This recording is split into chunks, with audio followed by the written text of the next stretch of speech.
Like if you found the video valuable. Elias Vey had always believed maps told the truth. A map was order drawn from chaos, a light in the dark. That belief carried him through 2 decades in the cold void, charting nameless stars for the Interstellar Archive. His starship, Orion's Wake, was less a vessel now and more a cocoon, filled with half-finished charts and the soft hum of navigation equipment. On the 4072nd day of his assignment, Elias woke to a sound that did not belong. Not an alarm, not the shudder of an engine, but a steady scratching. He stumbled into the charting room, bare feet slapping against cold metal.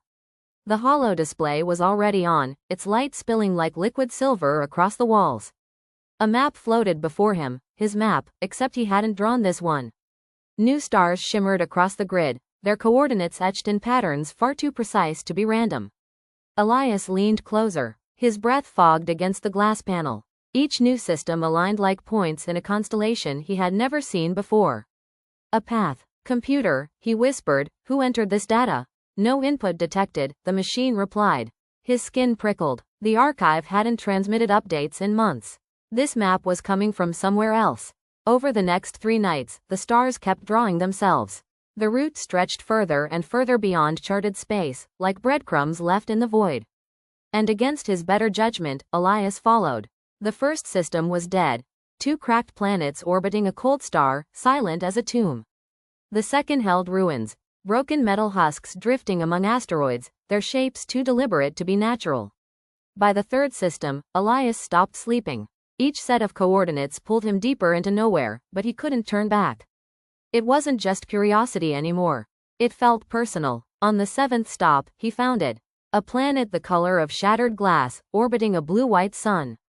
The map pulsed on his screen as if urging him closer.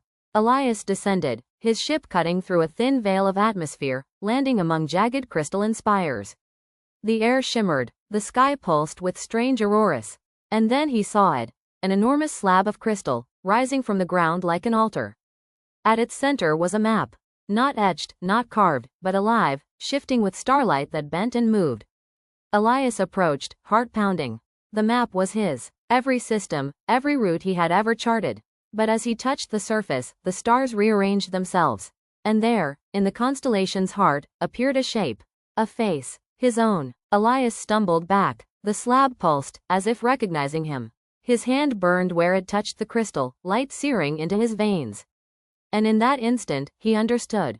The map had never been about places. It was about him. Someone, or something, had been using him as a compass. His work, his charts, his life's obsession, all guiding a presence through the void. A voice filled his mind, soft and endless, like starlight turned into words. Cartographer, you have brought me home. The ground split, light bled upward, tearing the crystal planes apart. Something vast stirred beneath, older than stars, older than names. Elias screamed, but his voice was lost in the rising chorus of cosmic hunger. The map on the slab flickered once more, and then spread outward, projecting itself into the night sky. Every chart Elias had drawn. Every system, every door now marked. The archive would find his maps, would follow the trails. They always did, and whatever was waking here would be waiting. Elias looked up, his reflection fractured in the crystal around him. He thought he saw a dozen versions of himself, each trapped in a different shard of light. Maybe the map had never been his to make. Maybe he had only been a tool. The stars pulsed one last time.